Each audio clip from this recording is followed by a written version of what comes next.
तुम खून थूकती हो सुनकर खुशी हुई, इस रंग इस अदा में भी पुरकार ही रहो। बेजार हो चुकी हो बहुत ज़िंदगी से तुम, बेजार हो चुकी हो तो बेजार ही रहो। मैंने ये कब कहा था मोहब्बत में है निजात, मैंने ये कब कहा था वफादार ही रहो। जिसके पल्लू से चमकते हो शहनशाह के बूट, जिसके पल्लू से चमकते हो शहनशाह के बूट, ऐसी दरबार से बख्शी हुई दस्तार पे थू। शहर आशोब ज़दा उस पे कसीदा गोई, गुंबदे दहर के इस पालतू फनकार पे थू। ज़ोर के सामने कमज़ोर, कमज़ोर पे ज़ोर, ज़ोर के सामने कमज़ोर, कमज़ोर पे ज़ोर, आदिल शहर तेरे अदल के मयार पे थू। तो ये उन हुक्मरानों के नाम हैं जो दिन रात अपने अपने खुद साख्ता असूलों पे जो चलते हैं। आवाम को कुछ समझते नहीं है, आवाम आटा के लिए भूखी मर रही होती है। और जब कमीने अरूज पाते हैं अपनी औकात भूल जाते हैं, जब कमीने अरूज पाते हैं अपनी औकात भूल जाते हैं। कितने कमज़र्फ़ हैं गुब्बारे ये, चंद फूकों से भूल जाते हैं। हर घड़ी चश्मे ख़रीदार में रहने के लिए कुछ हुनर चाहिए अखबार में रहने के लिए। अब तो बदनामी से शोहरत का वो रिश्ता है कि लोग नंगे हो जाते हैं अखबार में रहने के लिए। अस्सलाम वालेकुम। वालेकुम अस्सलाम। आपका नाम? शारिक अली नाम है मेरा। क्या करते हैं? मैं एक स्टूडेंट हूँ मास कम्युनिकेशन का।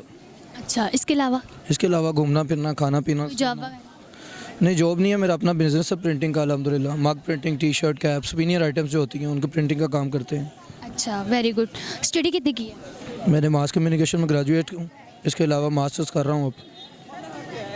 अच्छा, फिर एज कॉमन सेंस कितनी है आपकी? ये तो कॉमन सेंस जो होती है वो कभी भी मापी नहीं जा सकती, वो तो होती है। कभी आप सवाल पूछते हैं, कभी जवाब आ जाता है बंदे को। कभी बड़े बड़े दानिशमंद लोग होते हैं जवाब नहीं दे पाते। अब देखिए ना, ये तो एक आम सी बात है, इसको मेरा ख्याल है मापा नहीं जा सकता कॉमन सेंस कितनी है, लेकिन अल्हम्दुलिल्लाह है। आ जाएगा जवाब? ये तो अब सवाल पूछने के बाद ही पता चलेगा। यही कॉमन सेंस है कि सवाल सुने बगैर मैं कैसे कह सकता हूँ कि मुझे जवाब आ जाएगा। अब सवाल सुनते हैं उसके बाद अंदाज़ा करते हैं कि जवाब आता है कि नहीं। अच्छा, मुझे बताएं, वैसा क्या जिसको जो लिखा कुछ जाता है और पढ़ा कुछ जाता है? कुछ हैं? कुछ क्या कुछ? कुछ मतलब कुछ लिखा जाता है और पढ़ा भी कुछ जाता है। अच्छा, वाह, कैसे अंदाज़ा लगा? नहीं, ये अंदाज़ा नहीं, ये आम सा सवाल था। मुझे लगा कि ये बड़ा ही आम सा सवाल है और कॉमन सेंस का, तो मैंने उसी हिसाब से आपको बता दिया जल्दी जल्दी। अच्छा, आपको कोई पोइट्री आती है?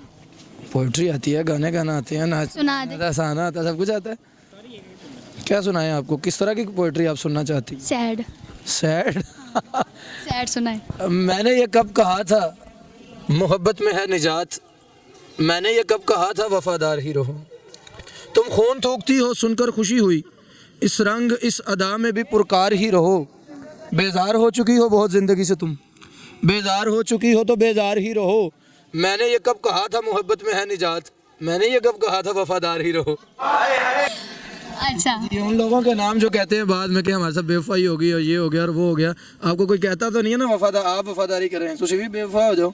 सही ठीक है ना? ऐसे ही होना चाहिए। बदले वो इस तरह से कि हैरत हुई हमें, गिरगिट को मात दे गई फितरत जनाब की। तो सब बदलते हैं, इसमें कौन सी बात है? आप बदल जाते टाइम आने के साथ साथ ही होता है सारा कुछ, आम सी बातें हो गई हैं अब तो। अच्छा, कोई गाना सुनाएंगे? गाना मुझे इतना आता तो नहीं है, कभी गाया नहीं है, क्योंकि मुझे इस बात का बखूबी अंदाज़ा है कि मेरी आवाज़ इतनी खूबसूरत नहीं है कि मैं गाना गा सकूं। अलबत्ता फिर भी आपको सुना देता हूँ, समझ आपको नहीं आएगी। ओ टांगे वाला खैर मंगदा ओ टांगे वाला खैर मंगदा, टांगा लोरदा होवे या होवे चंगदा, टांगे वाला खैर मंगदा, ओ टांगे वाला खैर मंगदा, टांगा लोरदा होवे या होवे चंगदा। ठीक है जी? मुझे समझ तो नहीं है। मुझे भी समझ नहीं आई है गाने की आज तक। आपने कहाँ से सीखा? भी टांगे चलते थे तब ये गाने चलते थे, जब रेडियो दौर होता था, और ये गाना बड़ा मशहूर गाना है अपने टाइम का। तो मैंने कहा चलें आपको सुना दें, जो ज़हन में है सुना दिया। अगर आपने कोई फरमाइशी सुनना तो वो मुझे बता दें। फरमाइशन, मुझे एक और शेर सुनना है आपसे। शेर फिर आप सुने कि जिसके पल्लू से चमकते हो शहनशाह के बूट, जिसके पल्लू से चमकते हो शहनशाह के बूट, ऐसी दरबार से बख्शी हुई दस्तार पे थू। शहर आशोब ज़दा उस पे कसीदा गोई, गुंबदे दहर के इस पालतू फनकार पे थू। जोर के सामने कमज़ोर, कमज़ोर पे जोर, जोर के सामने कमज़ोर, कमज़ोर पे जोर, आदिल शहर तेरे अदल के मयार पे थू। तो ये उन हुक्मरानों के नाम हैं जो दिन रात अपने अपने खुद साख्ता असूलों पे जो चलते हैं। आवाम को कुछ समझते नहीं है, आवाम आटा के लिए भूखी मर रही होती है। और जब कमीने अरूज पाते हैं अपनी औकात भूल जाते हैं। जब कमीने अरूज पाते हैं अपनी औकात भूल जाते हैं, कितने कमज़र्फ हैं गुब्बारे ये चंद फूकों से भूल जाते हैं। हर घड़ी चश्मे खरीदार में रहने के लिए कुछ हुनर चाहिए अखबार में रहने के लिए। अब तो बदनामी से शोहरत का वो रिश्ता है कि लोग नंगे हो जाते हैं अखबार में रहने के लिए। बहुत शुक्रिया। और सुनेंगी आप? हाँ जी सुनाए। काफ़ी है इतना। नहीं अच्छा लग रहा है, सुनाए। हुक्मरान बन गए कमीने लोग, खाक में मिल गए नगीने लोग। हबीब जालिब साहब का ये शेर है। फिर एक शेर है कि ये देश है अंधे लोगों का, ऐ चांद यहाँ ना निकला कर। शेर तो बड़े बड़े हैं लेकिन हमारी पोइट्री ज़्यादातर रेवोल्यूशनरी पोइट्री है।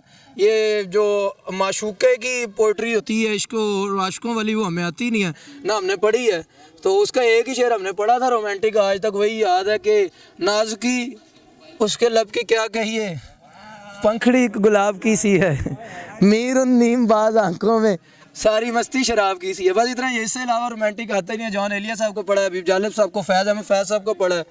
जिस देश से माओ बहनों को अगयार उठा के ले जाएं, जिस देश से कातिल गुंडों को अशराफ छुड़ा के ले जाएं, इस तरह की शायरी पढ़ी हुई है। और नौजवानों को कहता भी हूँ कि ये सैड सूट शायरी से बाहर निकलें यार, सितारों से आगे जहाँ और भी हैं। आपको इकबाल ने बताया कि सितारों से आगे जहाँ और भी हैं, और आप जो है सितारों तक ही नहीं पहुँचे अभी तक। तो पोइट्री में कोशिश करें कि ये सैड को, रोमांटिक को छोड़ के रेवोल्यूशनरी पोइट्री और जो तमीरी पोइट्री है, तमीरी शायरी है, उस पर ज़्यादा फोकस करें, उसको पढ़ें अगर आप शायरी करते हैं तो।